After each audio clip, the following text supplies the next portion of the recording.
Hello बच्चों, कैसे हो आप लोग। बच्चों, आज से हम स्टार्ट कर रहे हैं साइंस। क्लास 9 का साइंस है हमारा। पहला चैप्टर है हमारा। इससे पहला चैप्टर है हमारे आसपास के पदार्थ। तो हम यहाँ से शुरू कर रहे हैं। हमारा इसमें पहला हेडिंग, हम सिर्फ मेन हेडिंग है जो वही बताते हुए चलेंगे, ठीक है। और उससे रिलेटेड जितना क्वेश्चन है उसको बताते चलेंगे। तो आप लोग इसको ध्यान से इससे सुनिएगा और देखते रहिएगा। और अपना आप लोग नोट्स बनाते भी अगर चलेंगे, लिखना चाहें तो आप लिख भी इसको सकते हैं, ठीक है।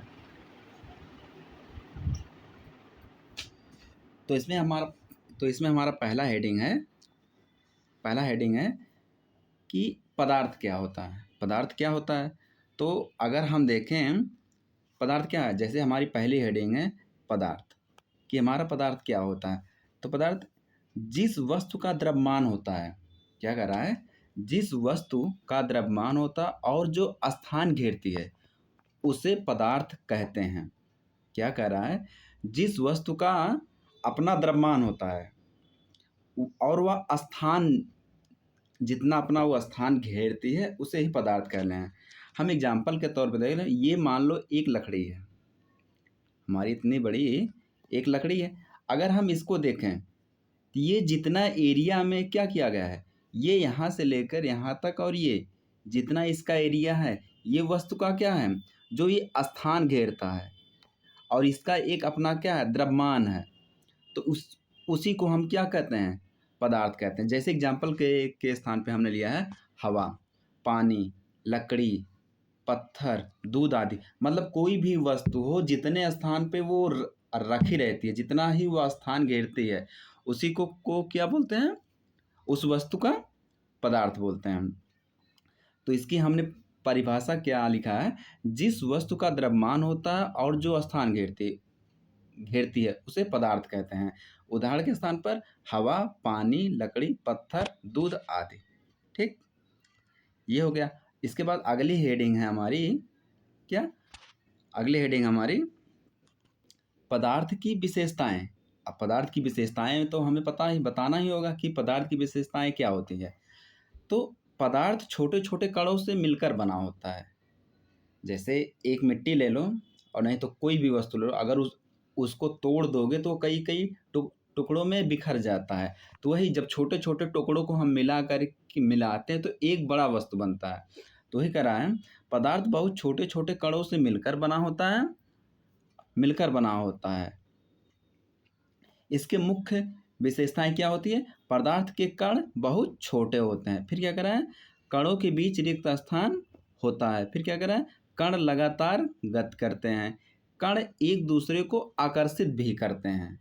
जैसे कोई दो वस्तु हो तो वो अपनी तरफ एक वस्तु ने दूसरे वस्तु को आकर्षित करता है। और फिर क्या कर रहा है, तापमान बढ़ाने पे कणों की गति बढ़ जाती है, ठीक। ये इसकी विशेषताएं हैं। आगे हम देखते हैं पदार्थ की अवस्थाएं हैं। पदार्थ की अवस्थाएं, ये हमारी हेडिंग है। क्या कह रहा है, पदार्थ की अवस्थाएं। तो पदार्थ की मुख्यतः कितनी अवस्थाएं होती हैं, 3 अवस्थाएं होती हैं। पदार्थ की मुख्यतः 3 अवस्थाएं होती हैं, जिसमें से पहला क्या होता है, ठोस। पदार्थ की मुख्य अवस्था में पहली अवस्था होती है ठोस, और दूसरा होता है द्रव, और तीसरा क्या होता है, गैस। तो पदार्थ की कितनी अवस्था होती है, ठोस, द्रव, गैस। अब इसमें हम पहले देखेंगे कि ठोस क्या होता है हमारा। ठोस क्या होता है, इसका आकार और आयतन क्या होता है, इसका आकार और आयतन निश्चित होता है। मान लो ये कोई वस्तु है, अब इसको ये देखो, मान लो कोई एक पत्थर है, मान लो ये। अब इस पत्थर को अगर हम देखें तो इसमें क्या हो रहा है, इसका आकार भी निश्चित है और आयतन, ये इतना ही आयतन स्थान घेरेगा, और इसका आकार भी उतना ही निश्चित है। तो इसका मतलब ये क्या हो गया, जैसे लकड़ी हो गया, पत्थर हो गया, लोहे के छड़ हो गया, कुछ भी ले लो एग्जाम्पल। तो इसका आकार और आयतन निश्चित होता है। और दूसरा क्या बोल रहा है, द्रव। दूसरा हमारा क्या हो गया, हमारा दूसरा क्या हो जाएगा, द्रव। द्रव अगर देखें तो इसका आयतन तो निश्चित होता है, इसका आयतन तो निश्चित होता है, मगर आकार निश्चित नहीं होता है। द्रव का आयतन तो निश्चित होता है, लेकिन आकार निश्चित नहीं। क्यों? क्योंकि अगर हम मान लो पानी है, पानी को अगर किसी स्थान पे छोड़ते हैं तो वो किसी न किसी तरफ अपना रास्ता निकाल के निकलने लगता है। तो वही कह रहा है, इसका आयतन तो निश्चित होता है, मगर क्या, इसका आयतन निश्चित होता है लेकिन आकार निश्चित नहीं होता है। जैसे दूध, पानी, तेल। ठीक, इसके बाद क्या है हमारा? गैस। तीसरी हेडिंग क्या है हमारी? गैस। अगर हम गैस देखें, गैस पे अगर गैस होता है हमारा, तो इसका ना तो आकार निश्चित होता है और ना ही आयतन निश्चित होता है। ठीक, जैसे ऑक्सीजन हो गया, कार्बन डाइऑक्साइड हो गया, जल वाष्प हो गया, इसका ना तो कोई आयतन निश्चित होता है और ना ही कोई आकार निश्चित होता है। ठीक, जैसे उदाहरण ऑक्सीजन, कार्बन डाइऑक्साइड, जल, ये हो गया। अब तीसरी हेडिंग, चौथी हेडिंग है हमारी, चौथी हेडिंग है क्या? तीनों अवस्थाओं में अंतर। अंतर क्या होता है? अगर आप लोग को अवस्थाओं के अंतर के बारे में नहीं पता है तो आप लोग उसकी, देखो कुछ नहीं करना है आप लोग को, तीनों का एग्जाम्पल वही जो डिफिनीशन हमने बताया है, परिभाषा कि ठोस क्या होता है, द्रव क्या होता है, गैस, तो हमने ठोस में लिख दिया इसका आकार और आयतन दोनों निश्चित होता है। और एग्जाम्पल के तौर पर पत्थर, लकड़ी, लोहे के छड़। और द्रव में क्या होता है? इसका आयतन तो निश्चित होता है लेकिन आकार निश्चित नहीं होता है, जैसे पानी, दूध, तेल हो गया। और गैस का क्या है? इसका आकार और आयतन दोनों निश्चित नहीं होता है गैस का। जैसे ये आप तीनों में अंतर लिख सकते हैं इतना। फिर क्या है हमारा? चौथी हेडिंग है, पांचवी हेडिंग है क्या? अवस्था परिवर्तन। हमारी पांचवी हेडिंग क्या है? अवस्था परिवर्तन। जैसे देखो, तापमान या दाब में परिवर्तन करके पदार्थ की अवस्था बदली जा सकती है। क्या होता है? तापमान या दाब में, जैसे तापमान या दाब में परिवर्तन करके पदार्थ की अवस्था बदली जा सकती है। ठीक, जैसे ठोस है, ठोस को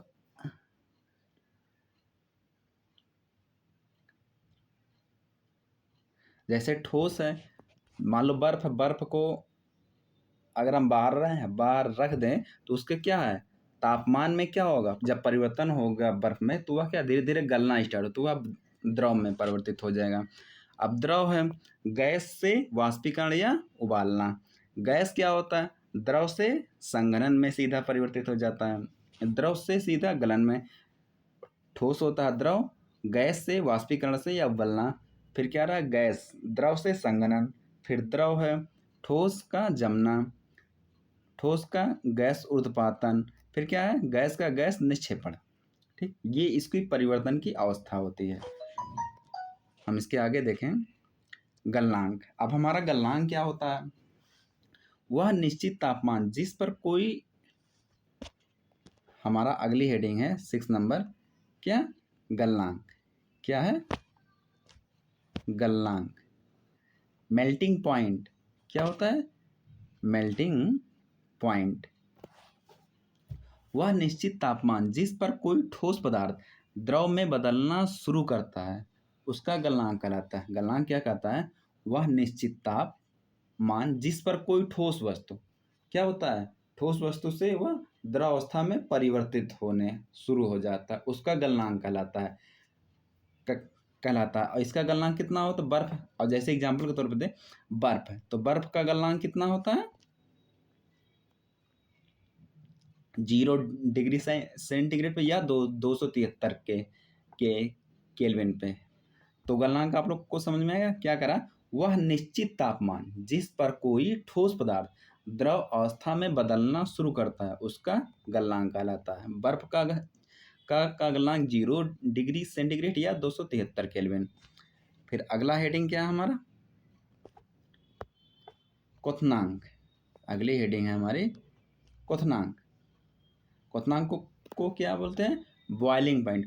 वह निश्चित ताप जिस पर कोई द्रव तेजी से गैस में बदलने लगता है, जैसे मान लो हम एक बीकर लें, बीकर में पानी डाल करें और नीचे से जब जीभ हीट देंगे तो वो क्या होता है, जब उसका एक निश्चित तापमान हो जाएगा तो वह सीधे द्रव से किसमें परिवर्तित होने लगता है, गैस में। तो उसी को क्या बोलते हैं, क्वथनांक बोला जाता है। तो ये कह रहा है वह निश्चित तापमान जिस पर कोई द्रव तेजी से गैस में बदलने लगता है उसका क्वथनांक कहलाता है। पानी का क्वथनांक कितना होता है, 100 सेंटीग्रेड या 373 केल्विन।